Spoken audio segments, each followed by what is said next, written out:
Hello students, last class में हमने बात करी थी सेंटेंस के जो बेसिक पार्ट्स होते हैं, subject, object, helping verb, man verb. तो हम लास्ट क्लास में बात कर रहे थे जो आपका सब्जेक्ट होता है वो नाउन भी हो सकता है, प्रोनाउन भी हो सकता है। फिर हमने बात करी थी नाउन तो कोई भी नेम होगा, सिंगुलर भी हो सकता है नेम, और वो नेम आपका प्लूरल भी हो सकता है। कोई भी नाम, अगर वो नाम सिंगुलर हुआ, सब्जेक्ट के रूप में हुआ, तो उसके साथ आने वाली जो वर्ब है वो भी सिंगुलर आएगी। अगर वो नाम प्लूरल हुआ, एक से ज़्यादा नाम हुए, तो मीन्स वो प्लूरल है। सब्जेक्ट के रूप में एक से ज़्यादा नाम है और वो प्लूरल है, तो उसके साथ आने वाली जो वर्ब है वो भी प्लूरल आएगी। हम बात कर रहे थे प्रोनाउन की। जो प्रोनाउन है इसके पर्सन्स मैं आपको बता रहा था। प्रोनाउन के पर्सन्स आपको समझाए थे, फर्स्ट पर्सन, सेकंड पर्सन और third person. First person, second person और थर्ड पर्सन। लास्ट वीडियो में हम समझ चुके थे सारी चीज़ें। तो हमने आपको बताया था फर्स्ट पर्सन में होते हैं आपके आई और वी, जिसमें से आई सिंगुलर होता है, वी प्लूरल होता है। सेकंड पर्सन में यू, जो सिंगुलर प्लूरल दोनों होता है, लेकिन इंग्लिश में उसको ग्रामर में प्लूरल कंसिडर किया जाता है। थर्ड पर्सन जिसके बारे में बात की जाती है, ही, शी और इट सिंगुलर होते हैं इसमें, और दे प्लूरल होता है। यहीं तक हमने बात करी थी लास्ट वीडियो में।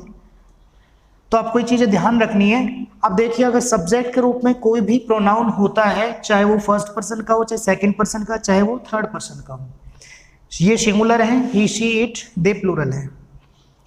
यू है जो सिंगुलर प्लूरल है, लेकिन इंग्लिश ग्रामर में इसको प्लूरल माना जाता है, प्लूरल ही हम मानेंगे इसको। आई सिंगुलर, वे प्लूरल। पर्सन का ध्यान रखना है आपको। जो भी रूल्स बनेंगे कि किस सब्जेक्ट के साथ कौन सी वर्ब आनी चाहिए, तो वो रूल्स में पर्सन का रोल रहेगा, इसलिए मैंने आपको पर्सन को अलग से समझाया। ठीक है, जो मैंने आपको एग्जांपल बताया था मैं फिर से आपको बताता हूं। जो एग्जांपल, मान लीजिए हम प्रेजेंट इंडेफिनिट को लेके चलते हैं। तो प्रेजेंट इंडेफिनिट का जो टेंस है, इसमें हेल्पिंग वर्ब क्या होती है? डू और डज। तो हमने, आपने या सभी बच्चे अभी तक क्या पढ़ते हैं कि जो भी ये डज सिंगुलर हेल्पिंग वर्ब होती है और डू प्लूरल, कि जितने भी सिंगुलर सब्जेक्ट हैं, चाहे वो सिंगुलर प्रोनाउन हो, चाहे वो सिंगुलर, जितने भी सिंगुलर सब्जेक्ट है, सबके साथ डज आती है। ऑलराइट, हमें क्या नियम पढ़ाया जाता है कि जो भी सिंगुलर सब्जेक्ट है, अगर कोई भी सेंटेंस का सब्जेक्ट सिंगुलर होता है तो उसके साथ हेल्पिंग वर्ब डज आएगी। ये पढ़ाया जाता है। ठीक है, यानी कि आप ये कहना चाह रहे हो कि with all singular subject, with all singular subject, सभी सिंगुलर सब्जेक्ट के साथ डज आता है, यही कहना चाह रहे हैं। लेकिन ये रूल जो है ये गलत है। आपको पता है गलत क्यों गलत है? मैं आपको बता देता हूँ। देखिए क्यों गलत है। अगर इसको हम ये कहें, इस रूल को, कि सभी सिंगुलर सब्जेक्ट के साथ आ जाएगा, तो आई का मैं आपको बताता हूं। आई भी एक सब्जेक्ट के रूप में आ सकता है, प्रोनाउन है। आई सिंगुलर है, अभी हमने थोड़ी देर पहले बताया आई सिंगुलर है। आई जो सब्जेक्ट है सिंगुलर है, तो आई के साथ डज आना चाहिए इस नियम से। तो क्योंकि नियम हमारा क्या कर रहा है? With all singular subject. लेकिन आई के साथ कभी भी डज नहीं आता। आई के साथ क्या आता है? डू आता। लेकिन इस नियम से तो क्या है? डू सभी प्लूरल के साथ आ रहा है, लेकिन आई तो सिंगुलर है, फिर भी आई के साथ डू आ रहा है, डज नहीं आ रहा। तो इसका मतलब क्या हुआ? ये रूल गलत हुआ। गलत हुआ। अब ऐसा नहीं है, बहुत से बच्चे क्या सोचते हैं, सर आई को प्लूरल में मान लो। नहीं, आई को प्लूरल में कैसे मान लें? हमने पहले ये बात समझ ली थी, फर्स्ट पर्सन जो स्पीकर होता है, अगर वो अकेला होता है तो खुद के लिए आई यूज करता है। अकेला मीन्स वो सिंगुलर, अकेला है तो खुद के लिए आई यूज कर रहा है, दैट मीन्स वो सिंगुलर है।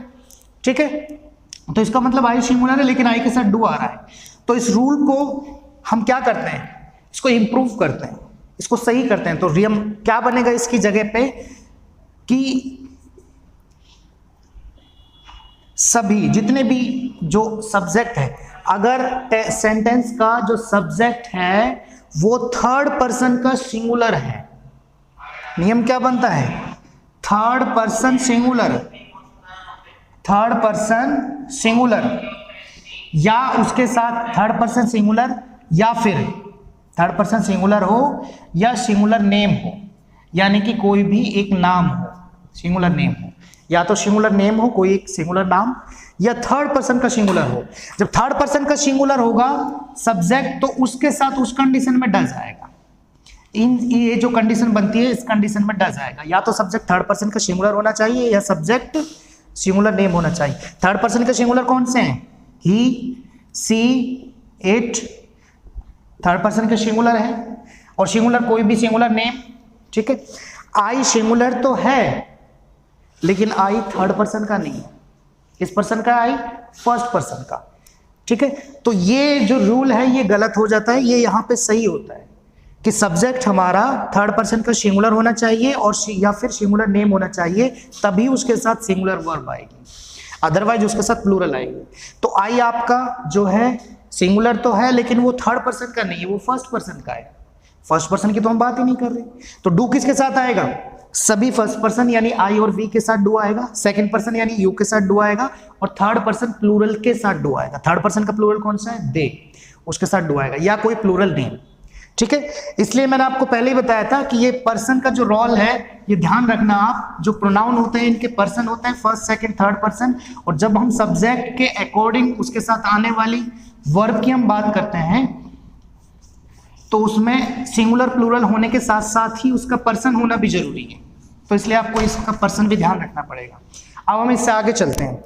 तो आपको इतना तो क्लियर हो गया कि हमने जो पढ़ रहे थे सेंटेंसेस, उस सेंटेंस जो भी सेंटेंस है उसके बेसिक जो पार्ट्स है, subject, helping verb, main verb, subject की जगह पर नाउन प्रोनाउन क्या हो सकते हैं, और सब्जेक्ट अहम है क्योंकि सेंटेंस में सब्जेक्ट के अकॉर्डिंग ही वर्ब का सिंगुलर या प्लूरल होना डिपेंड करता है।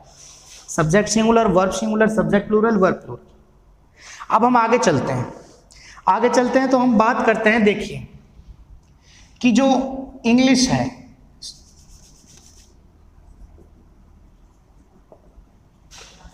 उसका जो टेंस टॉपिक है, इस टॉपिक में हमारे एग्जाम्स में कैसे क्वेश्चन पूछे जाते हैं हमसे।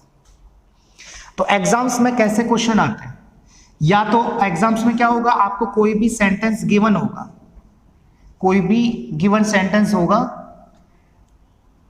सेंटेंस दिया गया होगा, तो उसमें या तो आपसे उसमें किस किस टाइप के क्वेश्चन पूछे जाएंगे, या आप फिलअप्स यानी कि फिल इन द ब्लैंक्स पूछा जाएगा। फिलअप्स के क्वेश्चन आपसे पूछ सकते हैं जिसको हम फिल इन द ब्लैंक्स बोलते हैं। दूसरा, उसमें एरर वाले क्वेश्चन आपसे पूछ सकते हैं, एरर पार्ट, सेंटेंस में एरर यानी गलत, है ना। तीसरा, उसमें अंडरलाइन इंप्रूवमेंट पूछ सकते हैं, अंडरलाइन पार्ट इंप्रूवमेंट आपसे पूछ सकते हैं। तो किसी भी टाइप का क्वेश्चन आपसे पूछा जाए, फिलअप्स का, कोई सेंटेंस दिया हुआ है उसमें फिलअप्स खाली जगह छोड़ दी, आपको आपसे कहा fill in the blanks with correct form of the verb. तो A B C D 4 option आपको दिए गए हैं, उसमें से उस सेंटेंस के अकॉर्डिंग कौन सी वर्ब की करेक्ट फॉर्म आनी चाहिए तो वो आपको करना है। एरर पूछ लिया जाए सेंटेंस को किसी पार्ट्स में, जैसे हम तीनों टाइप्स के क्वेश्चंस की हम बात करते हैं, जिस भी टाइप से आपसे पूछे जाएंगे उसकी हम बात करते हैं। हमने बात करी कि एग्जाम्स में जो हमसे क्वेश्चन पूछ रहे हैं, गिवन सेंटेंस होगा आपका, उस सेंटेंस में या तो आपका क्या होगा, फिलअप्स का क्वेश्चन आपसे पूछेंगे। ऑलराइट, आपसे क्वेश्चन दे दिया जाएगा fill in the blanks with correct form of the verb. आपसे सेंटेंस मान लीजिए दे दिया, she hardly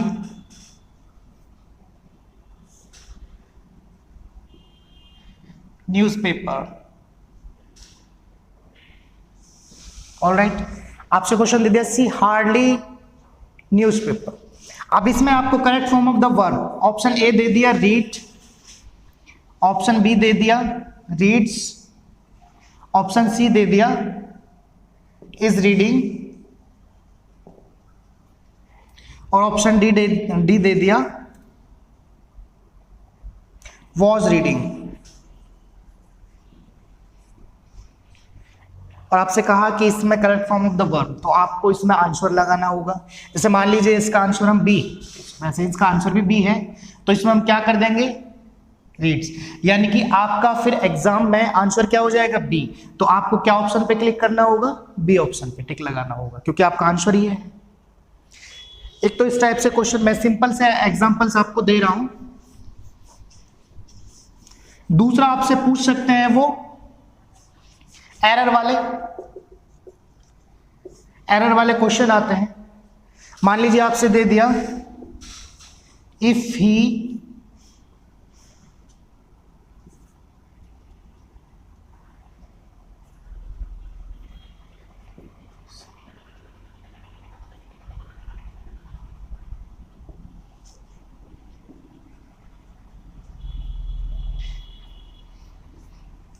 A part, B part, C part, no error, D part। आपसे कहा find the error part of the given sentence. जो sentence दिया गया है उसमें एरर पार्ट निकालना है, किस पार्ट में ग्रामेटिकली एरर है।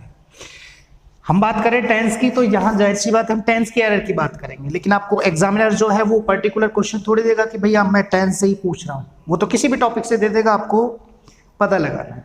तो अभी हम टेंस का एग्जांपल लेके चल रहे हैं।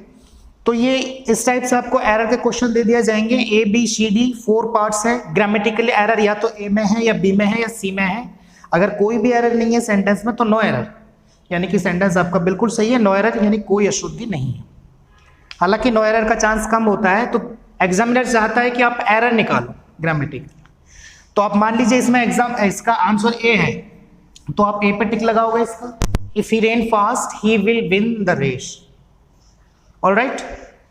तीसरा आपसे जो मैंने बताया था, तीसरा किस टाइप से आपसे क्वेश्चन पूछे जाते हैं? अंडरलाइन पार्ट के। अंडरलाइन पार्ट को आपसे इंप्रूव करवाया जाएगा। कोई सेंटेंस आपसे दे दिया गया, उसको अंडरलाइन पार्ट को इंप्रूव करवाया गया। जैसे मान लीजिए मैं आपका सेंटेंस देता हूं, she had visited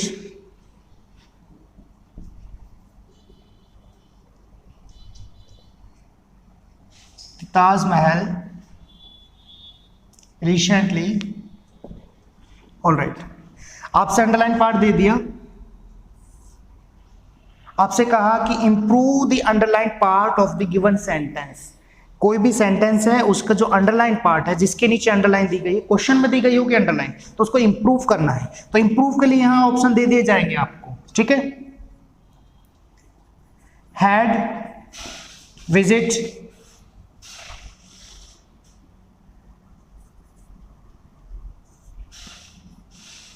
have visited, has visited, have visited, visits, D है no improvement। 4 पार्ट है, यानी कि had visited की जगह पर has visited आना चाहिए था, या फिर इसकी हैड विजिटेड की जगह पर हैव विजिटेड आना चाहिए था, या फिर इसकी जगह पर विजिट्स आना चाहिए था, या फिर ये जो दिया गया है वो बिल्कुल सही है, तो दैट मींस नो इंप्रूवमेंट। तो इस टाइप के क्वेश्चंस में आपको क्या करना है, जो आपका इंप्रूव कर सकते हो ग्रामेटिकली। अगर ये गलत है तो कौन सा सही है इसकी जगह पर? यहां पे आंसर ये इसका सही है, प्रेजेंट परफेक्ट का है, रिसेंटली कीवर्ड्स दिया हुआ है, सी सब्जेक्ट है तो उसके साथ हैज विजिटेड आएगा। तो ग्रामेटिकली यहाँ पे ए, तो आपको टिक लगाना होगा ए पे। तो आपसे किसी भी टाइप से एग्जामिनर क्वेश्चन पूछ ले, या तो आपसे एरर का पूछ ले एग्जामिनर, या आपसे अंडरलाइन पार्ट को इंप्रूव करने का क्वेश्चन पूछ ले, या आपसे फिल इन द ब्लैंक्स वाला क्वेश्चन पूछ ले, किसी भी प्रकार का।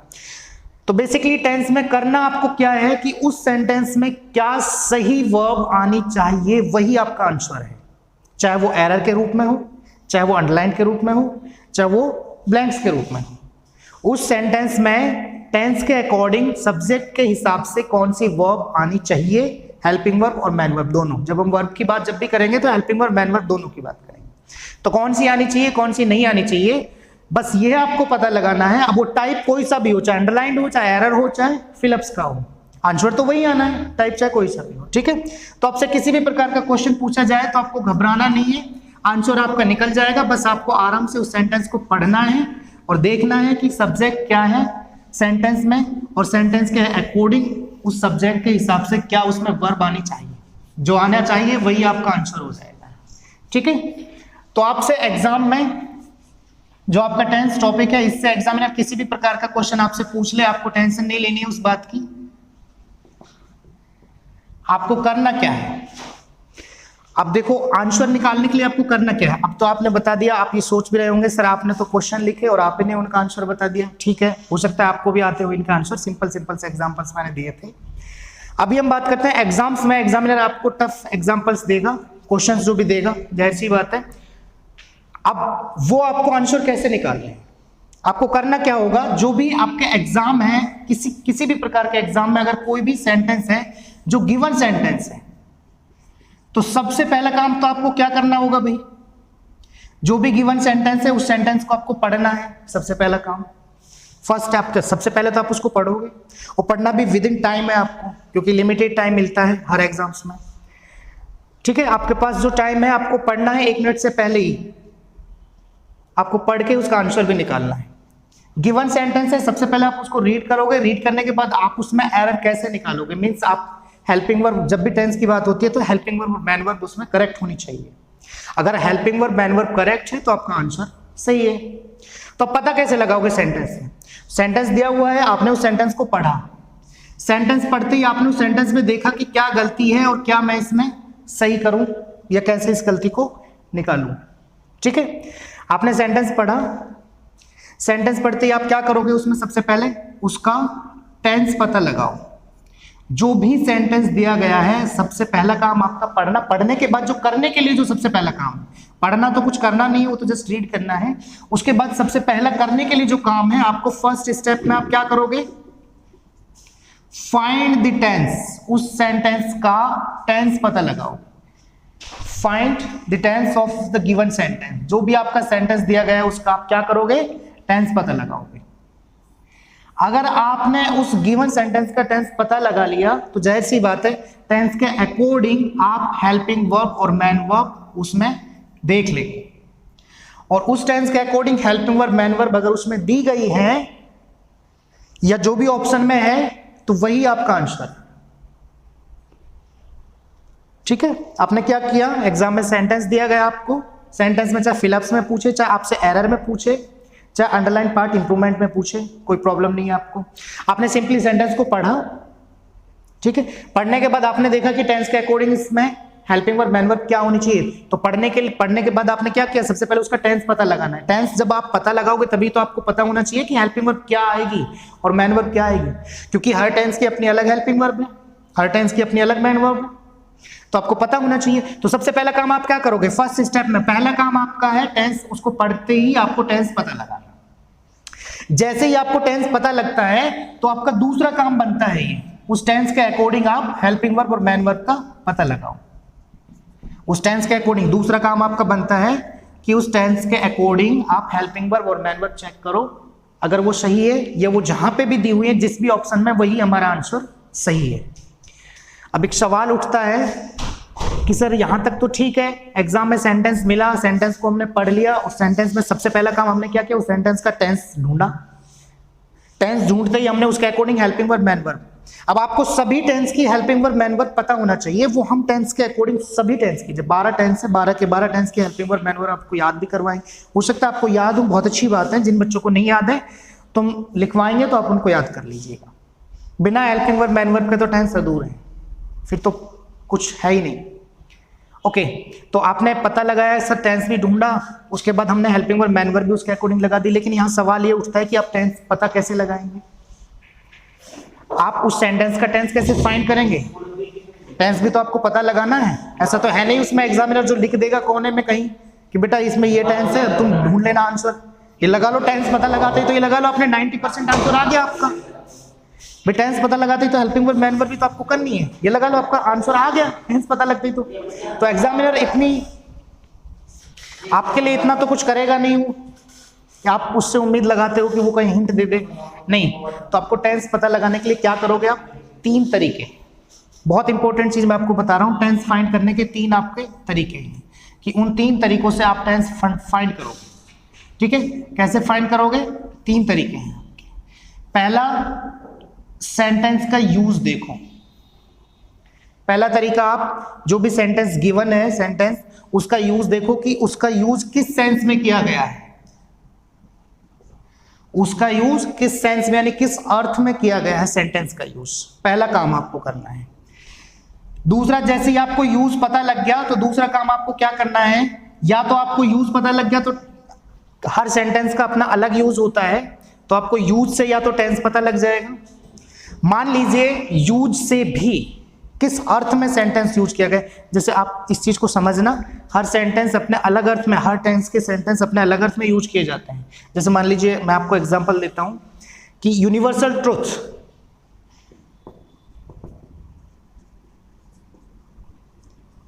यूनिवर्सल ट्रुथ जो सार्वभौमिक सत्य होती है, उनके लिए कौन सा टेंस फिक्स है। किस यूनिवर्सल ट्रुथ के अर्थ में कौन सा सेंटेंस, कौन सा टेंस यूज किया जाता है, प्रेजेंट इंडेफिनिट। आपने सेंटेंस देखा कि यूनिवर्सल ट्रुथ के अर्थ में कौन सा सेंटेंस यूज किया जाता है, प्रेजेंट इंडेफिनिट, तो आप कर दोगे उसमें प्रेजेंट इंडेफिनिट, तो आपको यूज से पता लग गया। जैसे कि एग्जांपल हम लेके चलते हैं, जैसे मान लीजिए द अर्थ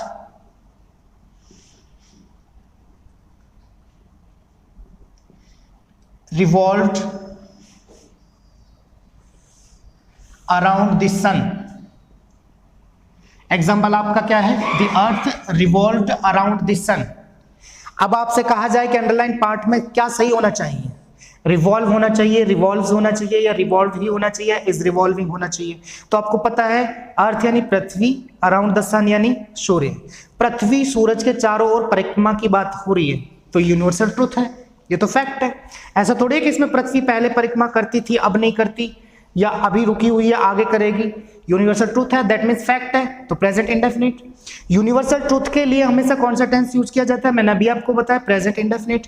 तो आपको इतना तो पता लग गया जब सेंटेंस किस अर्थ में लिखा गया है, यूनिवर्सल ट्रुथ के, तो सेंटेंस जब यूनिवर्सल ट्रुथ के अर्थ में यानी कि यूनिवर्सल ट्रुथ के अर्थ में यूज किया गया है, तो इसका टेंस प्रेजेंट इंडेफिनिट होना चाहिए।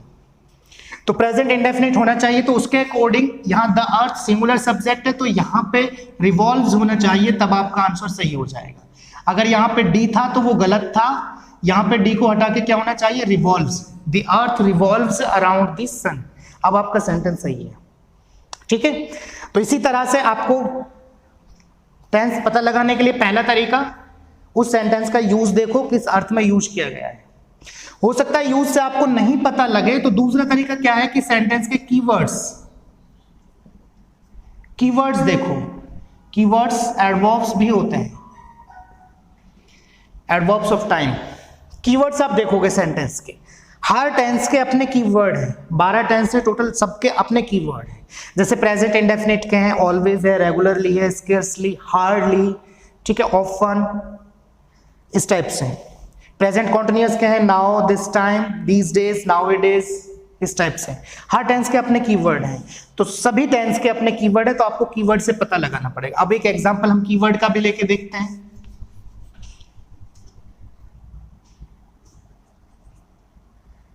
राहुल ओकेजनली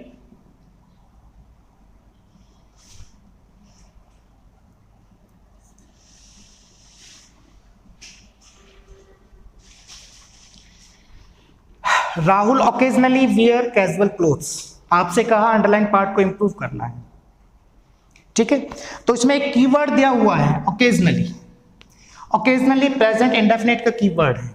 आपको पता है, पता लग गया कि ओकेजनली प्रेजेंट इंडेफिनिट का कीवर्ड है, दैट मींस ये टेंस ही प्रेजेंट इंडेफिनिट हो गया, सेंटेंस का टेंस प्रेजेंट इंडेफिनिट हो गया, तो उसके according helping verb man verb क्या होनी चाहिए, प्रेजेंट इंडेफिनिट के अफर्मेटिव सेंटेंस में हेल्पिंग वर्ब यूज नहीं की जाती, मैन वर्ब क्या होनी चाहिए, फर्स्ट फॉर्म के साथ ऐसे यस अगर सब्जेक्ट सिंगुलर है तो, अगर प्लूरल है तो फर्स्ट फॉर्म। तो यहाँ पे सब्जेक्ट सिंगुलर है, सिंगुलर नेम है, तो यहाँ पे वियर की जगह वियर्स होना चाहिए, राहुल ओकेजनली वियर्स। अब आपका आंसर सही हो जाएगा। तो जिस भी ऑप्शन में वियर्स दिया गया होगा उस पर आपको टिक लगाना होगा, वही आपका आंसर होगा।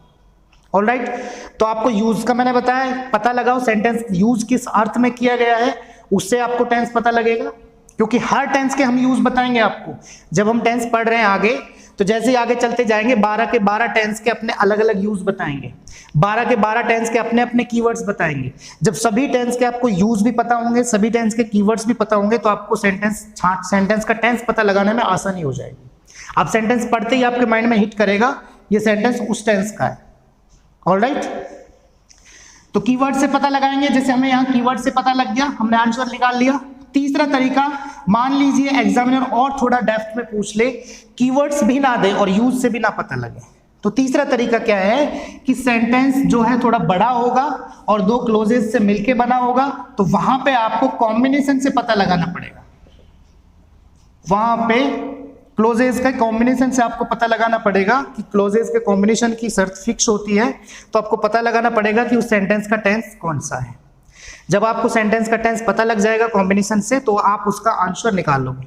टेंस पता लग गई तो उसके अकॉर्डिंग आप हेल्पिंग वर्ब मैन वर्ब लगा दोगे। ठीक है, अब क्लोजेस के कॉम्बिनेशन से कैसे पता लगेगा, देखिए मैं आपको एग्जांपल देता हूं कॉम्बिनेशन का।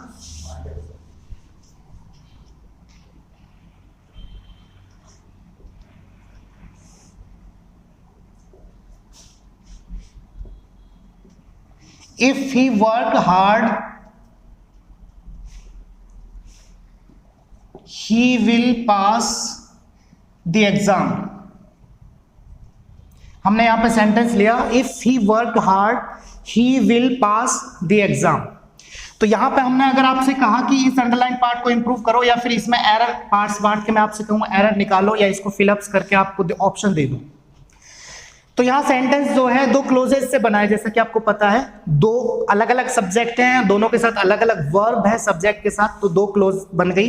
क्लोज यानी उपवाक्य, एक ये दूसरा वो, दो उपवाक्यों से यानी क्लोजेस से मिलकर सेंटेंस बन गया। अब देखो, जब हम पढ़ेंगे तो उसके साथ साथ हम कॉम्बिनेशन और पढ़ेंगे, जो कि आपने नहीं पढ़ा अभी तक। आपने टेंस पढ़े हैं, बहुत सारे पढ़े होंगे, लेकिन उसके कॉम्बिनेशन आपने नहीं पढ़े होंगे। हर टेंस का किसी दूसरे टेंस के साथ कॉम्बिनेशन होता है। कॉम्बिनेशन मीन्स जोड़ा, हर टेंस का। यहां पे हम बात करते हैं कि जैसे एक एग्जांपल के लिए कॉम्बिनेशन आपको बताता हूं कि एक तरफ अगर फ्यूचर इंडेफिनिट हो मेन क्लोज में, यानी कि मेन क्लोज में अगर एक तरफ फ्यूचर इंडेफिनिट है, तो उसके साथ वाली सबऑर्डिनेट क्लोज में प्रेजेंट इंडेफिनिट होना जरूरी है। सबऑर्डिनेट क्लोज जिसके साथ इफ लगा हो या इफ जैसे कुछ वर्ड लगे, मैं आगे बताऊंगा क्लोजेस का, तो आपको क्लियरली समझ में आ जाएगा। बस अभी इतना एक कॉम्बिनेशन मैं आपको उदाहरण के लिए बता रहा हूं कि एक कॉम्बिनेशन है कि एक तरफ अगर मेन क्लोज है तो दूसरी तरफ, एक तरफ मेन क्लोज है तो उसका टेंस अगर फ्यूचर इंडेफिनिट है, तो दूसरी तरफ होने वाली सबऑर्डिनेट क्लोज का जो टेंस होगा वो प्रेजेंट इंडेफिनिट होगा। तो मेन क्लोज ये सबऑर्डिनेट क्लोज हो गई क्योंकि इसके साथ इफ है। ये मेन क्लोज होगा, इसमें देखो कौन सा टेंस है, शैल विल प्लस वर्ब की first form, that means future indefinite.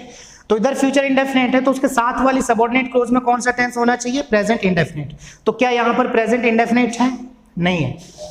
यहां कौन सा है, पास्ट इंडेफिनिट है, वर्ब की सेकंड फॉर्म है। पास्ट इंडेफिनिट है, वर्ब की सेकंड फॉर्म है। तो यहां पे वर्ब की सेकंड फॉर्म पास्ट इंडेफिनिट है, दैट मींस आपका ये गलत है। तो आपको ये सही करना है, या तो अगर इसको मैं पार्ट्स में करूं तो ये पार्ट गलत हो जाएगा, अगर अंडरलाइन करके इसको फिर इंप्रूव करने ऑप्शन दूं इंप्रूव करने के लिए, तो इसमें वो ऑप्शन आएगा जो प्रेजेंट इंडेफिनिट का हो। अब प्रेजेंट इंडेफिनिट में क्या ऑप्शन आना चाहिए, सब्जेक्ट आपका क्या है, ही, थर्ड पर्सन का सिंगुलर सब्जेक्ट है। थर्ड पर्सन का सिंगुलर, इसका मतलब मैन वर्ब की फर्स्ट फॉर्म के साथ एस या यस आएगा। तो यानी कि यहां पे वर्ब की जगह पर क्या होना चाहिए था, वर्क्स। ये आपका आंसर, जिस भी ऑप्शन में ये दिया गया होगा वही आपका आंसर हो जाएगा। तो आपको यहां समझ आया ये चीज कि ये कॉम्बिनेशन वाले क्वेश्चंस भी आपसे पूछ सकता है। कॉम्बिनेशन में हर टेंस का अपना जोड़ा कॉम्बिनेशन होगा कि वो टेंस उसी के साथ कॉम्बिनेशन बनाएगा। एक तरफ मेन क्लोज में अगर दूसरा टेंस है तो उसके साथ फिक्स जोड़ा है, सबऑर्डिनेट क्लोज में कोई दूसरा टेंस होगा, और वो जोड़े फिक्स रहते हैं, वो कभी चेंज नहीं होते, उसे हम कॉम्बिनेशन बोलते हैं। इस कॉम्बिनेशन के अंडर में ही हम पढ़ेंगे क्या, कंडीशनल सेंटेंस।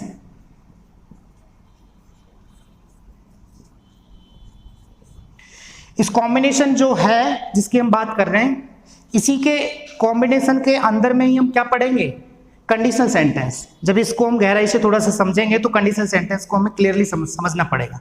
अब ये जो कंडीशनल सेंटेंस है, इसको अलग से टॉपिक के रूप में भी पढ़ाया जाता है, हम भी पढ़ा सकते हैं अलग से टॉपिक के रूप में, लेकिन ये जहां यूज किया जाता है मेनली कंडीशनल जो सेंटेंस है वो verb, action, helping verb, man verb, यानी टेंस का ही एक पार्ट है। टेंस वाले, एरर वाले, टेंस वाले, फिलअप्स वाले, टेंस वाले, अंडरलाइन, इंप्रूवमेंट वाले क्वेश्चंस ही हैं जो कंडीशनल सेंटेंस में बनते हैं, और इसके भी वही क्वेश्चन बनते हैं। तो हम इसको टेंस में ही पढ़ते हैं कंडीशनल सेंटेंस को। तो आपको ये चीज फिर से आपको समझनी है, चीज है ना। मैंने आपको पहले भी बताया कि आप वीडियो को रोक कर इसको फेयर बुक में जिसमें आप नोट्स बना रहे हैं उसमें एक एक चीज बारीकी से लिखते जाएं। आपके काम आएगी बाद में भी। जब भी आप ऑफलाइन जाके उसको रजिस्टर को खोल के देखेंगे तो आपके और अच्छे समझ में आ जाएगी। कोई चीज आपको नहीं समझ में आती है तो आप कमेंट करके डाल सकते हैं, वो चीज हम दोबारा से समझा सकते हैं, ठीक है। तो आपको ध्यान रखना है एग्जाम्स में जो भी आपसे एग्जामिनर क्वेश्चन पूछेगा, सेंटेंस सिंपली सेंटेंस दिया गया होगा, आपको पहला काम सिंपली उस सेंटेंस को पढ़ना है।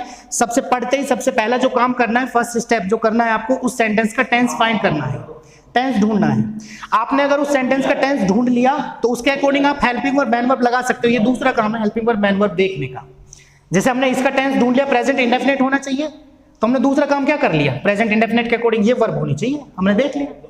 लेकिन सवाल ये उठता है कि सर हम उस सेंटेंस का टेंस कैसे पता लगाएंगे। तो टेंस पता लगाने के ये 3 तरीके हैं, तीनों इंपॉर्टेंट तरीके हैं, आपको ये तीनों तरीके ध्यान रखने हैं, ठीक है। आपको कहीं किसी बुक्स में देखने को नहीं मिलेंगे, आप इसलिए इन चीजों को ध्यान से समझना। 3 तरीके कौन से? पहला तो सेंटेंस के यूज से पता लगा लो कि सेंटेंस किस अर्थ में यूज किया गया है। अगर आपको यूज से नहीं पता चल रहा तो सेंटेंस में कीवर्ड्स दिया गया होगा कहीं ना कहीं, या तो लास्ट में या बीच में कहीं भी कीवर्ड्स दिया गया होगा, सेंटेंस के कीवर्ड से पता लगा लो। आपको अगर सेंटेंस के कीवर्ड से भी नहीं पता चल रहा, हो सकता है और डेप्थ में जाके वो पूछ ले एग्जामिनर, तो कहीं ना कहीं वो कॉम्बिनेशन, हर सेंटेंस का टेंस पता लगाने के 3 ही तरीके हैं, चौथा कोई तरीका नहीं है, तो कॉम्बिनेशन से आपको पता चल जाएगा। अब आप ये चीज, इस चीज की बात टेंशन लेने की जरूरत नहीं है कि सर कीवर्ड्स तो हमें पता ही नहीं है क्या होते हैं, यूजेस भी नहीं पता, कॉम्बिनेशन भी नहीं पता।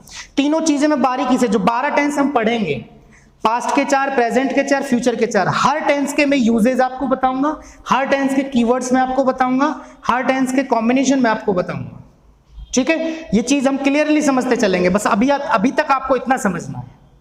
यहां तक की क्लास में अगर किसी भी टॉपिक में, किसी भी चीज में आपको कोई दिक्कत आई हो तो आप कमेंट बॉक्स में डाल दें, ठीक है। मिलते हैं इसके बाद नेक्स्ट वीडियो में। Thank you.